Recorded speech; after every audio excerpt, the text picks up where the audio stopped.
banal ou spécifique dans un contexte dysmorphique particulier. Donc, lors de l'examen crânio-facial, il faut prendre les mensurations standards, à savoir le périmètre crânien, prendre des photos qui représentent une partie intégrante de cet examen, après consentement des parents, car l'analyse des photos successives permettra de préciser donc l'évolution morphologique dans le temps et faire des comparaisons donc entre le patient et ses parents et sa fratrie. Donc, pour l'examen morphologique crânio-facial, la première étape est l'examen du crâne. Donc, durant cet examen, il faut suivre donc les différentes étapes de l'examen, à savoir donc d'abord l'inspection puis la palpation. L'inspection doit être faite de face, de profil et en vue supérieure afin de juger de sa configuration par rapport aux repères faciaux comme présenté sur le schéma suivant. Donc, le crâne est formé de 6 os principaux, comme on le voit sur le schéma suivant. Donc, l'occiput, les 2 os pariétaux, les 2 os temporaux et le frontal, qui ne sont pas encore fusionnés. Donc, ils sont séparés les uns des autres par du cartilage que l'on appelle les sutures.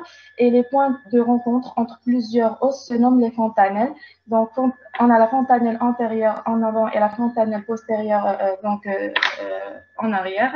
Et ces fontanelles vont s'ossifier progressivement au cours de la croissance du bébé.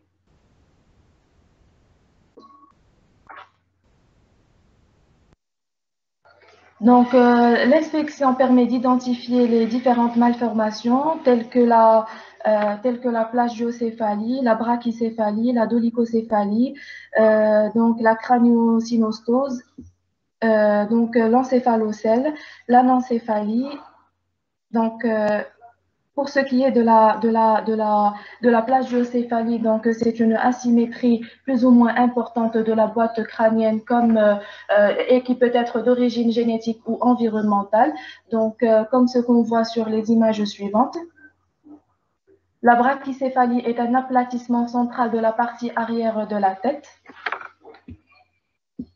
La dolicocéphalie ou scaphocéphalie, c'est une déformation pathologique majeure du crâne due à une fusion de la suture sagittale. On a un crâne qui va être plus lent et plus étroit. Donc, voici une image qui résume ces 3 anomalies. Ça nous permettra donc de faire la différence entre la plagiocéphalie, la brachycéphalie et la dolicocéphalie. Donc, la crânio-synostose se définit par la fusion prématurée d'une ou plusieurs sutures du crâne, ce qui conduit à une distorsion secondaire de la forme du crâne et à des déformations crâniennes avec une présentation variable. Elle peut survenir de manière isolée ou faire partie d'un syndrome. Donc, l'inspection nous permettra aussi de reconnaître un encéphalocèle, qui est une extériorisation du tissu cérébral et ou des méninges lors de la boîte crânienne à travers un défect osseux congénital. L'anencéphalie est un défaut de fermeture du tube neuronal caractérisé par l'absence totale ou partielle de la voûte crânienne et du cuir chevelu. Donc, la deuxième étape de l'examen du crâne est la palpation. Donc, la palpation des sutures, donc il faut palper les sutures crâniennes, les fontanelles et mesurer le périmètre crânien. Donc, un PC normal est égal à 35 cm en moyenne pour un nouveau-né eutrophe à terme. On parle de macrocéphalie lorsqu'on aura une augmentation du volume du crâne de plus de 3 ds et d'une microcéphalie lorsqu'on aura une diminution du volume du crâne de moins 3 ds. Donc, voilà une image qui représente la macrocéphalie et qui peut se rencontrer donc dans plusieurs maladies, telles le syndrome de macrocéphalie malformation capillaire ou le syndrome de Robinow. Quant à la microcéphalie, donc c'est une diminution du volume du crâne. Donc, comme on voit sur la photo, donc on a donc le volume du crâne qui est donc plus diminué par rapport à la normale. Donc, après l'examen du crâne, on va passer à l'examen de la face. où il faut préciser donc la forme donc du visage qui peut être rond, allongé, étroit ou plat, caractérisé par des traits grossiers, l'expression très figée, vieillie, asymétrie, la ressemblance avec les autres membres de la famille et à savoir qu'une anomalie neurologique peut avoir un retentissement facial, visage anémique.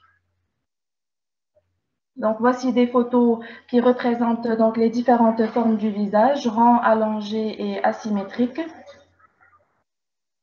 Donc, pour l'examen de la face, donc, on va partir de haut en bas.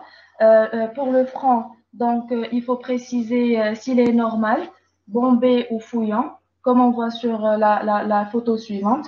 Pour le menton, on va voir ça plus tard. Donc, pour les sourcils, il faut préciser l'orientation, la forme et les différentes particularités. Les sourcils peuvent être orientés vers le haut ou bien vers le bas. Il faut préciser la forme qui peut être interrompue, horizontale ou sous forme donc d'accent circonflexe et rechercher les différentes particularités, à savoir donc le synophrite qui est une convergence des sourcils au niveau de la race du nez. Donc, il faut préciser l'aspect des yeux en mesurant la distance entre les deux yeux. On peut dire que la distance entre les contilles internes est égale au tiers de la distance entre les contilles externes. On parle d'hypertélorisme lorsque la distance entre les contilles internes est supérieure au 1/3 de la distance entre les contilles externes et d'hypotélorisme lorsque la distance entre les contilles internes est inférieure au 1/3 de la distance entre les contilles externes. Donc, après, il faut préciser donc l'aspect des yeux, préciser la taille, l'orientation, la forme, la couleur et quelques particularités, à savoir par exemple la microphthalmie, qui est une réduction du globe oculaire dans ses différents diamètres due à une anomalie congénitale. Rechercher un proptosis qui est c'est la paupière inférieure, donc comme on voit sur la photo.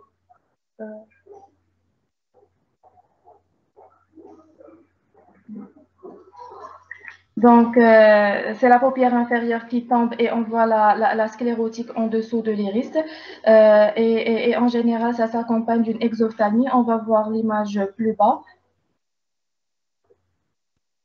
Donc, pour les fentes palpébrales, donc, il faut préciser leur orientation. Est-ce qu'ils sont orientés ou bien bas orientés? Est-ce qu'ils sont orientés en dedans ou bien en dehors? Leur forme, est-ce qu'ils sont allongés, étroits ou bien larges? Rechercher une blessure